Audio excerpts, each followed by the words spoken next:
Some games are bad, some games are really bad. I don't get it. And then there's that special category of video game that is so spectacularly terrible that it loops back to being really funny, and I like those. I'm sorry.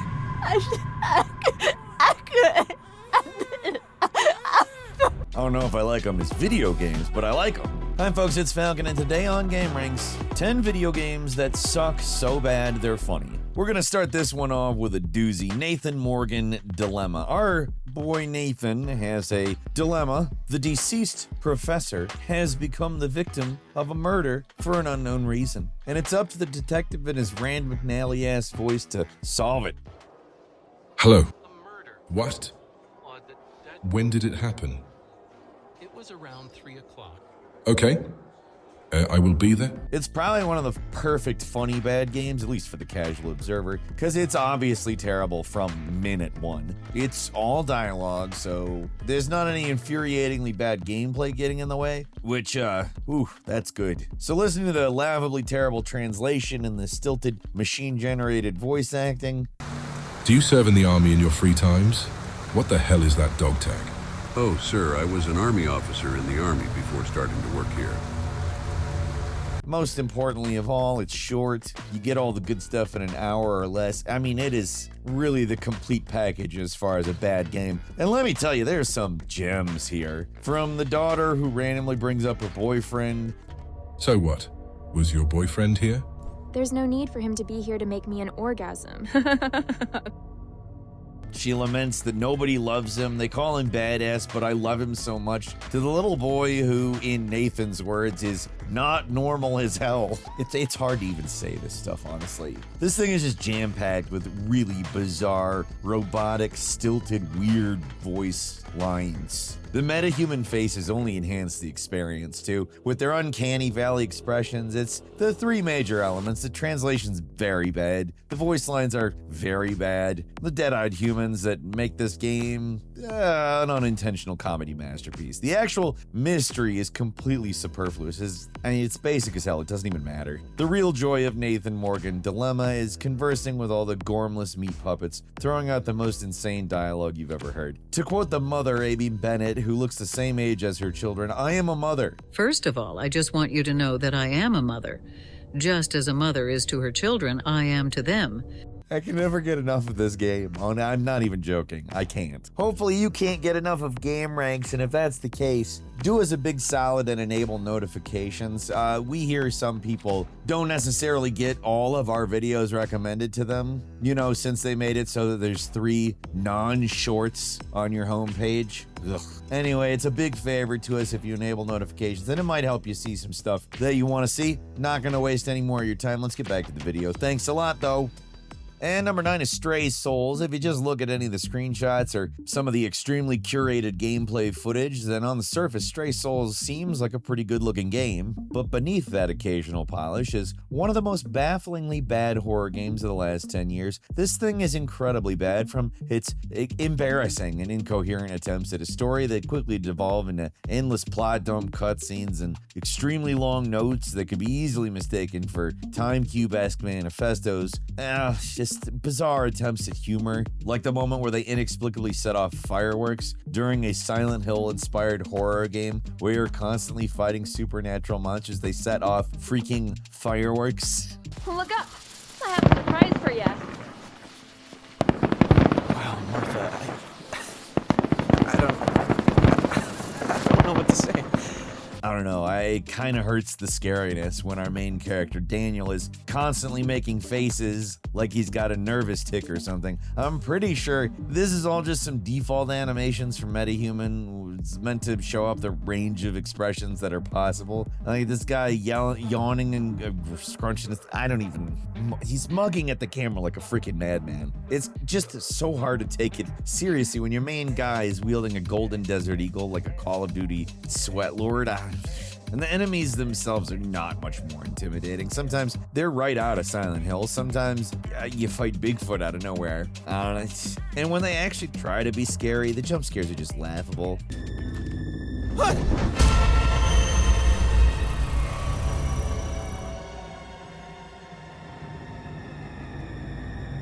And when they try to be funny, well, it's not like it's scary or something. It's just like awkward. The best thing I could say about Stray Souls is some of the assets that they bought look pretty good. Everything else about it's a goofy mess. It's got funny moments, but there is a lot of tedious padding in this one that makes it a little more arduous getting to the funny bits, but still.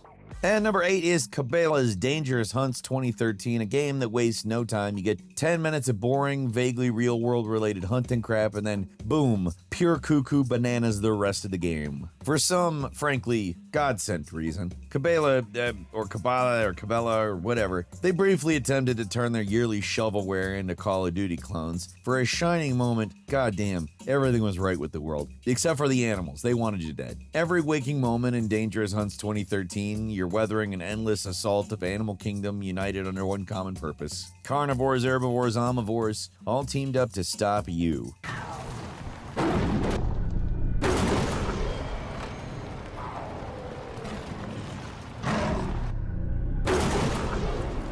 It's not really all that clear what you're doing, but I guess you're hunting. I don't know, it doesn't matter. It's Call of Duty style missions in a hunting game. That is the point, and it is genuinely nuts. Literally the second mission, you're on the back of a Jeep fighting off African oxen, leopards, a rhino, and elephants, while a sandstorm chases after your vehicle like nature itself became Nemesis from Resident Evil. The game is a conservationalist's nightmare. It makes Lara Croft's animal slaughtering antics look tame. Those 1900s African big game hunters with the safari hats and the mustaches that connect to their ears, they would look at your guy and be like, maybe we lay off the animal murder a bit. It's genuinely bizarre, but what can you do? The entire animal kingdom is after your head. They're always attacking you. Hyenas stalk you in a sequence of jump scares.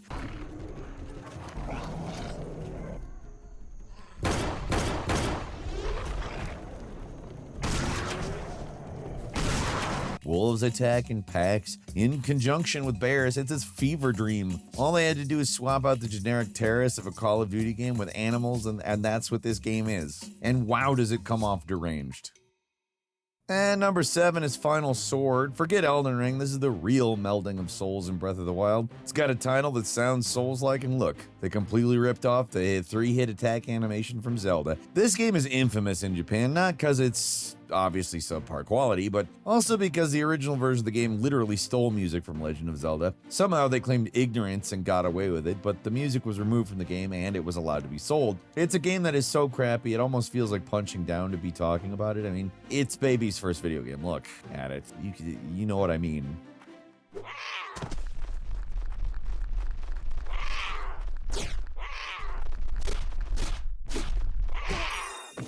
That barely looks like a video game. It's like a video game you'd see it like on a screen in the background of CSI or something, where they don't want to pay for the license of a real game, but they also don't really know what real games look like, except it's a real game, and it's a terrible game. It's got all the depth of Dragon Quest I on the NES, but with less charming art, less charming music, less charming everything. In fact, let's just say it's devoid of charm. Also, it has bad visuals. I mean, look at this. They misspelled the word control right there on the main menu. This is on the Switch. This game is so bad, I would not blame anyone for assuming it's like a joke game, like an intentional parody of some kind, but it is not. Why does the priest tell you to try this and you get like an option to pray? What is that? What is going on here? Try this. Good luck. Why do the plants make Tweety Bird noises and meow like a cat? All these questions and more are not answered in Final Sword. There is no answer. And number 6 is Code Violent, where presentation meets desperation. It's another game from the auteurs behind Quantum Error with the same level of extremely stilted, overly long cutscenes, but with the added spice of awkward horniness and an attempt to bring in that lucrative gooner market. By all accounts, they succeed at least a little bit with that gambit, because it did get more attention than all the other overpriced shovelware they've ejected into the PlayStation Store ecosystem at least. They made a few games at this point, but Code Violet is somehow even worse than their other crap. It's a sloppy, poorly designed, ugly, boring survival horror game that commits one of the cardinal sins of the funny bad game. It is a pain in the ass to play. The start of Code Violet is a miserable experience. It is definitely funny the way the velociraptors are completely silent and appear to just randomly materialize next to you without notice, but it doesn't exactly make for fun.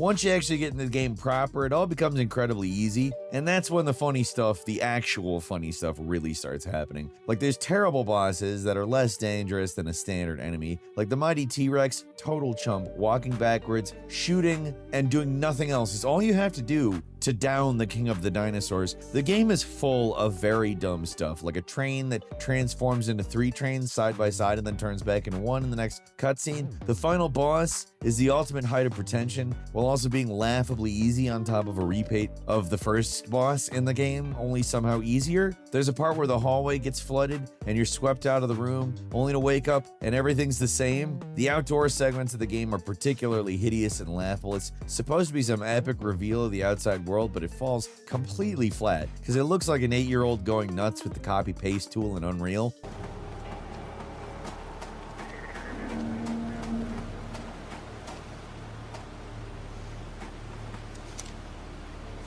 There is a lot of misery to slog through to get to the nuggets of golden code, Violet, and they're all in Violet's diaper. What, you expected me to not mention her diaper? It's not really a diaper, but it looks like a diaper. It looks like this is a woman wearing a diaper, being attacked by dinosaurs. And number 5 is Ancient Roman Power of Darkside, introducing the one, the only, the man who was outrageously blown away. The opening cutscene to the 1998 PS1 Japan-only RPG classic, Ancient Roman Power of Darkside. It is infamous all by itself for its incoherence and poor quality. It starts out with a completely meaningless Star Wars opening crawl, only to show some random space explosions and the famous Guy explosion.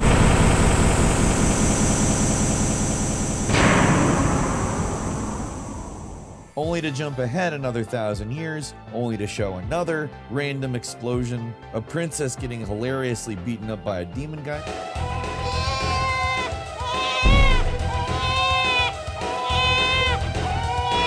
And then it jumps forward another 17. You go 1,000 and then you go 17. Of course, that's how you do it, right? The game actually gets worse from there somehow. It is really a true masterpiece of garbage. Everything about it is inexplicably terrible. The graphics are shockingly bad. The character animations are near non-existent. And people teleporting all over the place, that happens in lieu of actual animation. Good lord, the music also, it's an oral assault. And I don't mean like eating things, I mean like audio. I know that both the words sound similar, just want to make sure. It hurts to listen to the music is what I'm saying. If this were Drakengard, I could get away with it. Ancient Roman, no. There's a town theme that is so bad it's not possible to tell it's supposed to be a town theme.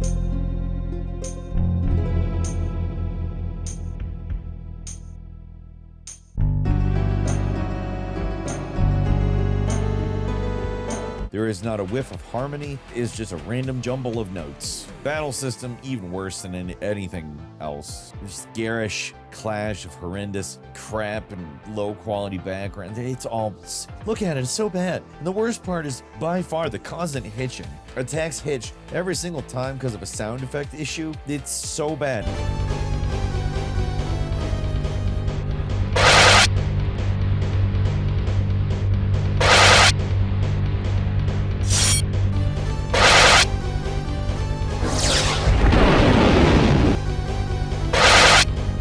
The dialogue, it's insipid. The game is pointless. I'm not sure if I consider this one funny even, it's that bad. But then that sort of loops back to being funny because I'm getting this frustrated about even talking about a game. In case you're wondering, yes, there is an English translation. It came out a couple of years ago. Yes, that's when I tried to play it. Yes, it is actually very funny, but it will also frustrate you. I promise you that. Game's a mess on every level, and the people that did the English translation, they really did manage to capture how poorly crafted this game is in its script. They even translated the typos from the original release. That's some true localization prowess right there. Also, I think insanity. Moving on to number 4, it's Walking Dead Destinies. Maybe not the worst game of 2023. I think Skull Island Rise of Kong, probably worse. Lord of the Rings Gollum, maybe, depends. Actually, no, I think Walking Dead Destinies is worse than that one. It doesn't matter. Those are 3 pretty frickin' amazingly awful games. This is easily the funniest of the 3 because of its laughably stupid cutscenes, though. Who the hell are you? Andrew. Who the hell are you? Just coming out of there slow and steady. The concept here almost would have been interesting if done by literally anybody else. It's a game where you replay the events of a popular story and can actually change the outcome. And that's a good idea, but grafted on the Walking Dead TV show, pretty bizarre. They could barely come up with any interesting things to change. It's like they came up with picking between Shane and Rick and then built the game around that. I mean, you at least think, given that the climactic final battle between our two former friends would be the highlight of the game, and I guess, like, technically speaking, it kind of is. They think they're making Solid Snake versus Liquid Ocelot in the end of Metal Gear Solid 4, but it's actually one of the funniest things ever. It's just like basically two kids roughhousing in Grandpa's unkept backyard. You gonna kill me in cold blood? Take my place so you can screw my wife? Have my children? My children! Call you daddy? Is that what you want? I'm a better father than you, Rick. I'm better for Lori than you, man, because I'm a better man than you, Rick, because I'd fight for her. Raise your gun. Well, the faces in the cutscenes are something else, too. The expressions in general are bad. The half-baked slideshows they call cutscenes make it a lot funnier, though. Moments that should be dramatic become laugh-out-loud funny because they're... I mean, everybody looks like they're... I'm not even joking, about to just blow diarrhea. I don't know how else to put it. That's what they look like. Feel free to tear me a new asshole when this is over, Carol. Right now, we got bigger fish to fry. I'm coming with you. Stay with Lori. Lock that door behind us and don't move till we come back.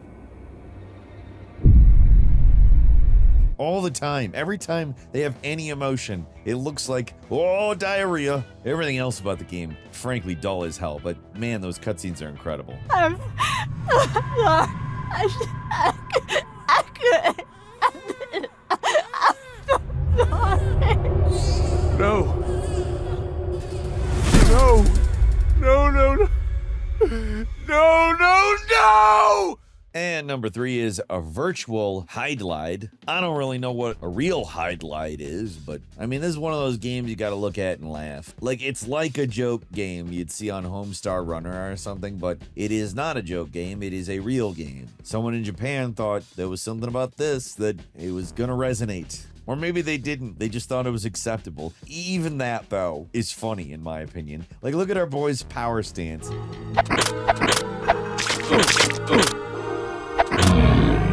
Like, our man looks like his armor is made of cardboard, and man, is he weirdly wide for an anime-inspired protagonist. The whole FMV in real-time thing here does not work either, and not just because the frame rate consistently drives in the single digits. It's one of the early examples of a roguelike with randomized map seeds, but it is so basic and horrible to control that there's nothing that's going for it beyond that. Is that something that's going for it? I don't know. It's going for that, but I don't know if it's going for them. It just doesn't matter. It's a game that you turn on, you laugh at the absurd looking main character's idiotic pose, and then you move on. There's not much more than one laugh in this thing, but gotta say it's a good laugh.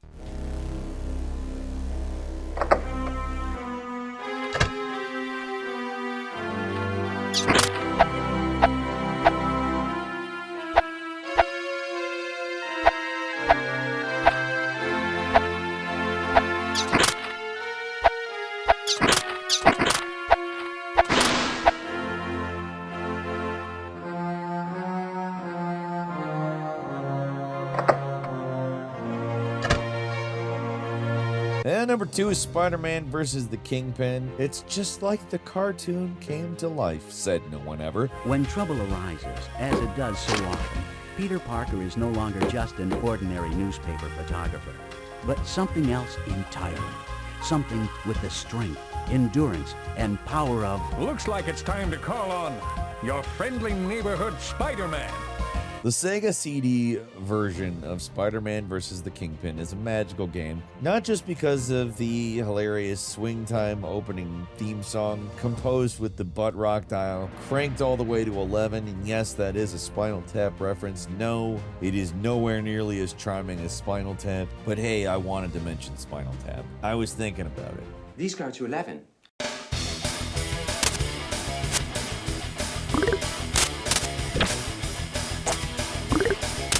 The sequel was alright. Anyway, we're talking about Spider-Man vs. the Kingpin. So, you ever wanted to see a game where the CDI Zelda animation suddenly looks high quality and well made by comparison? This is that. It's also got that whole terrible animation but weirdly high quality voice acting thing going, but more awkward. Like, stop on any frame of animation during the opening cutscene and you will laugh. The Mary Jane kiss in particular it is something to behold. Thought I'd stop by and get a kiss. If you're not too busy, of course. Now there's something I'm never too busy for. That ought to keep me happy until dinner. There is so much to unpack here. How is Wilson Fisk suddenly presenting the news? Where did you get footage of Spider-Man webbing up a dog and detonating a nuclear bomb in New York? I certainly never did that. I am offering a reward of $500,000 for Spider-Man's capture, in hopes that he can be forced to reveal the location of the bomb before it is too late. Even made this special graphic showing Spider-Man looming over the city. He's an evil mastermind and a graphic designer. Graphic design is this man's passion, aside from crime. And then there's a part where Spider-Man switches from his Peter Parker voice to his Spider-Man voice out of nowhere. I don't know how they forgot the entire scene is supposed to be Peter Parker. Gameplay's awful too. Even in concept, we have to explore New York and find all the keys to unlock the bomb. I guess it is a creative concept, and it's actually not the worst Spider-Man game, which is not saying anything kind about Spider-Man games. But yeah, those cutscenes really make it something incredible. Like when you get a game over and Spider-Man has to sneak out of the hospital by literally just walking out the door. It's the Amazing Spider-Man, folks, waiting for police guards to fall asleep so we can just walk out. But the police are gonna think you're the criminal. Don't worry about that, Mary Jane. The police know I'm on their side. I want an all-point bulletin issued for the arrest of Spider-Man. Consider it done, sir. And finally, at number 1, Major Dream, Major Wii, Perfect Closer. Definitely the most obscure of the games on this list. Does say Perfect Closer, though, so let's close with it, right? Right? This is a ridiculously named manga sports tie-in that is considered to be one of, if not the worst game on the Wii in Japan. And considering how much absolute garbage that system got back in the day, that is saying something. This is a baseball game. As a baseball game, it's basic, it's unfun, it's boring, bland graphics, generic gameplay. I mean, it captures nothing of the strategy or complexities of baseball. I'm not even a baseball fan, and I can see that. It's literally pitching and hitting and nothing else. There's no outfield play. You don't control any running to the bases. It's done automatically. It's very poor.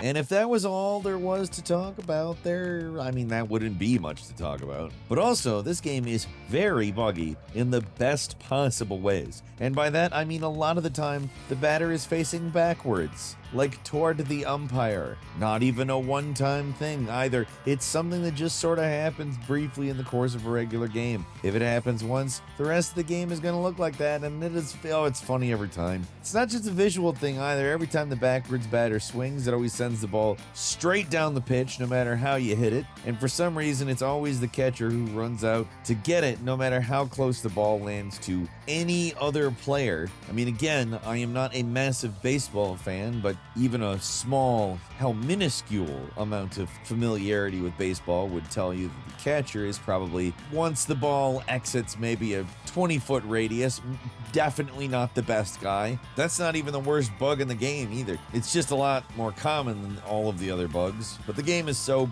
broke that it can actually completely brick your Wii. It's not just a hilariously bad half-assed product, it is a ticking time bomb.